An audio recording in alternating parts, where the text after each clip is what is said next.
তো আসসালামু সবাইকে, বাবুন একাডেমিতে সবাইকে স্বাগতম। আজকে আমরা দেখব এই পিকচারের অ্যাডভান্স এডিটিং। আচ্ছা, লাস্ট ভিডিওতে আমি কিছু বলছিলাম যে টুকটাক যে ছবিকে বেন্ট মানে ঘুরে নিজে রোটেট করা, যেগুলো কিন্তু পিকচার অ্যাডভান্সেই আমরা দেখাই দেবো পিকচারটা, ঠিক আছে। আবার বলতেছি ভিডিও অ্যাডভান্স আমি দিব না, কারণ ভিডিওটা আশা করি খুব একটা দরকার পড়বে না আমাদের, ঠিক আছে। স্লাইড তো ওপেন করাই আছে, এখন টেক্সট ইনসার্ট করে একটা পিকচার, লেটস সি এটা অন করি। ফানি পিকচার মাথা থাকবে তাহলে বেশি। তো ডিজাইনার থেকে আমরা চাইলে টুকটাক এডিটিং দেখতে পারি, বাট এগুলোকে আমি প্রেফার করি না, সেগুলোতে আমি ঢুকবো না, দরকার নেই আমাদের। আমরা টুকটাক বেসিক জিনিসগুলো দেখাই দিই। তাকে পিকচারটাকে ছোটো বড়ো করা যায় এভাবে, এটা দেখেছিলাম আমরা, ঠিক আছে না। যে অ্যালাইনমেন্ট দেখো, সবাই দেখো রেড কালারের লাইন দেখাচ্ছে, এটা অ্যালাইনমেন্ট, মানে একদম পারফেক্ট বরাবর রাখতে দরকার, বস্তু বরাবর, ঠিক আছে। আচ্ছা, একটা বিষয় এগুলো তো আমি দেখিয়েছিলাম না। আচ্ছা, আমি এটাকে পুরো বেসিক্যালি রাখি, এটা রাখি। এটা এডিট করবো কীভাবে? সবাই কার্সারটার দিকে তাকাই, আমরা এই জায়গাটা ক্লিক করব। এখন আসলো সেই এডিটিংয়ের বিষয়টা।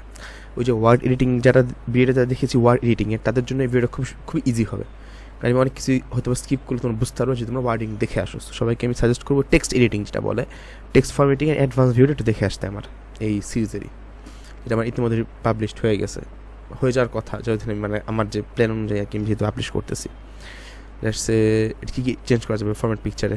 শ্যাডোজ দেওয়া হয়নি, প্রচুর অ্যাডভান্স শ্যাডো আছে। যেরকম মনে ভাসতেছে, রাইট, মনে ভাসতেছে, হ্যাঁ, যে মানে ভাসতেছে এরকম একটা বিষয়। কিংবা এই যে আমি ওই দিন ওই ভিডিওতে কিন্তু লাস্ট ভিডিওতে আমি এটা দেখিয়েছিলাম, এরকম একটা চিত্র, পরে আমি সেটা কীভাবে কনভার্ট করছিলাম এভাবে, মানে অনেকভাবে দেওয়া যায় এটাকে, মনে ছায়া পড়তেছে এখানে, বিষয়টা এরকম লাগছে আর কি। তো এটা ছাড়া আর কিছু রিফ্লেকশন দেওয়া যাবে, এখানে কিন্তু আরও অ্যাডভান্স রিফ্লেকশন। অ্যান্ড এটাকে আমি অ্যাডভান্স বলি কেন জানো? এখানে ডিগ্রি ওয়াইজ চেঞ্জ করা যায়, কতটুকু পার্সেন্ট ওয়াইজ চেঞ্জ করা যাবে, ব্লারটা বাড়ে যায়, ব্লারটা কমানো যাবে। লেটস ব্লারটা বাড়াই দিলাম, এই যে বাড়াই দিলাম, এই যে কমে দেখো, কার্সের দিকে সবাই তাকান, দেখেন কিন্তু বিরিয়ানি বোঝাচ্ছে বিরিয়ানি, ব্লারটা বাড়াই দিলে কী হয় দেখুন, বিরিয়ানিটা কিন্তু না হয়ে গেলো। মানে এতটুকু প্রিসাইজ জিনিস আমরা চেঞ্জ করতে পারবো এই চেঞ্জিংটা দিয়ে, বা ফরম্যাট পিকচার দিয়ে। গ্লোতে ঢুকি, এই গ্লোটা আছে, গ্লো কতটুকু, গ্লোর সাইজটা বাড়ানো যাবে, লেটস সে যে বাড়াই দিলাম গ্লোর সাইজ, মানে এটাও চেঞ্জ করা যাবে প্রিসাইসলি। ট্রান্সপারেন্সি কতটুকু ট্রান্সপারেন্ট থাকবে, যেমন টাটকা হলুদ বা গাঢ় হলুদ বলি আর কি, টাটকা তো আমি মজা করে বললাম, বাট গাঢ় হলুদ, এটাকে আমি একটু হালকা করলাম, একটু হালকা হলুদ হলো, যেরকম মানে কতটুকু আমার গ্লো দরকার, কতটুকু লেভেল, সেটাও চেঞ্জ করা যাবে। সফটওয়্যার জাস্ট আমি এটা আপনাদের দেখার জন্য ছেড়ে দিলাম, নিজেরা চেক করে দেখবে। তারপর একটু দেখাই দিই যেগুলো এজগুলো, মানে কিনারাগুলোকে সফট করে দেয়, ও ঠিক আছে। এখন 3D ফরম্যাটে যাই। 3D ফরম্যাট মানে কি? এই যে তুমি কী ম্যাটেরিয়াল দরকার আমার, লেটসে ক্লিয়ার দিব নাকি ট্রান্সপারেন্ট পাউডার দিই, যে পাউডার মতো লাগবে, এটাকে একটু ঘুরাই দিই। বটম লেভেলটা এই যে এগুলো আপনার এগুলো নিজেদের ট্রাই করতে হবে, এটা আমি বললে হবে না, বাট আপনার ট্রাই করে দেখেন, আমি সাজেস্ট করবো আপনারা ট্রাই করবেন, ঠিক আছে। তো লেটসে 50। তো এখন এটাকে আমি ঘোরাবো, সমস্যা নেই, ম্যাটেরিয়াল দিলাম এটা, ঠিক আছে। তো ম্যাটেরিয়াল চেঞ্জ করলাম, এখন 3D রোটেশন এই জিনিসটা কি, যে এটা হচ্ছে মজার একটা বিষয়।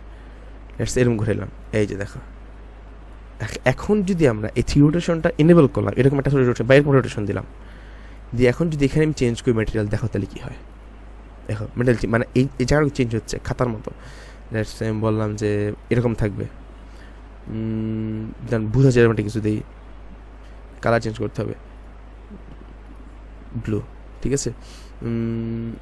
এটা দিলাম, খাতার মতো হয়ে গেছে, দেখছো, সে দেখতে পাচ্ছেন খাতার মতো চিকন হয়ে গেছে, ঠিক আছে। আমার একটা খাতার পেজ কিন্তু মনে হচ্ছে, মানে এই জিনিসগুলো রোটেশনে কিন্তু একবার বোঝা যায়, লেটস যে রোটেট করা যাবে এভাবে, মানে যতটুকু পসিবল এডিট করা সবই এডিট সম্ভব পাওয়ার পয়েন্ট দ্বারা, মানে possible all types of editing possible, মানে করা যায় অল টাইপস অফ এডিটিং পিকচারে। এখন অল বলতে আর কেউ যদি বলে বসেন যে ভাই ফটোশপে, না ফটোশপটা খুব একটা করা যাবে না, বাট টুকটাক যতটুকু আমাদের দরকার পড়ে সবই করা যাবে, ঠিক আছে। আমি এটাকে পিকচারটা একবার সোজা করি, এখন আমাকে বললো যে ভাই একটু সোজা করে দেন, এটাকে সোজা করে আমি ট্রাই করি, আমিও পারি না, সব নিচে পারলে হবে।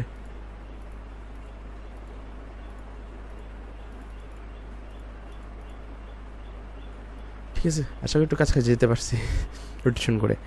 আর্টিস্টিক এফেক্ট এগুলো আপনারা দেখবেন, খুব দরকার পড়েছে আমার দেখান এটা না, এটা আপনারা দেখবেন।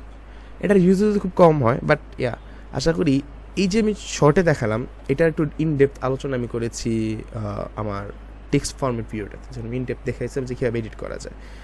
আর এডিটিংগুলো আপনার খুব একটা প্রয়োজন পড়বে না, সত্যি কথা। আর এডিটিংগুলো আপনার খুব একটা প্রয়োজন পড়বে না, এটা দিয়ে মূলত আমাদের সব কাজ চলে যায়। কারণ অনেক সময় এডিটিংটা একটু গোল হতে, একটু ঘুরাইতে একটু চাপা হয়, বা একটু ঘুরাই 3D ফর্মেটে ঘুরাইতে হয় অনেক সময়, অনেক বই পাইগুলো বোঝাইতে সেটাতে। সো আশা করি এগুলোতে আপনার হয়ে যাবে, এবং আমি খুবই সিম্পলি ওয়েতে দেখাচ্ছি, আমি খুব অ্যাডভান্সে ঢুকতেছি না। অ্যাডভান্স বলার পর আমি কিন্তু খুব একটা অ্যাডভান্সে ঢুকছি না, কারণ বেশি অ্যাডভান্সে ঢুকলে অনেকেই বুঝতে পারবে না। আমার টার্গেট যদি জেনারেল মাস এটা বুঝতে পেরেছো? সো যারা খুব ভালো পারো ওদের জন্য হ্যাটস অফ, যারা পারো না তাদের জন্য, ঠিক আছে? তো আশা করি এই পর্যন্ত আমি এই ফটো এডিটিংয়ের যা দেখাই সবাই বুঝতে পারছো। এবং ফটো এডিটিং আরেকটু বুঝতে পারবে যে আমার এর আগের ভিডিও দেখে আসো, যেখানে বেসিক দেখাইছিলাম, এখানে আমি একটু অ্যাডভান্স দেখাইলাম, এবং আমি একটু সময় নিয়ে বুঝাইতাম, কিন্তু যেহেতু আমি টেক্সট ফর্মেটে বুঝাই ফেলছি, তো আশা করি আমার এই পিকচার ফর্মেট সে বুঝাইতে হবে না। টেক্সট ফর্মেটটা একবার দেখে আসো, ওটার যদি ধারণা তোমার থাকে তাহলে লিখে তোমার কিছুই মনে হবে, এটা একবার আরও ইজি মনে হবে। বুঝতে পারছো? ধন্যবাদ সবাইকে, আসসালামু আলাইকুম।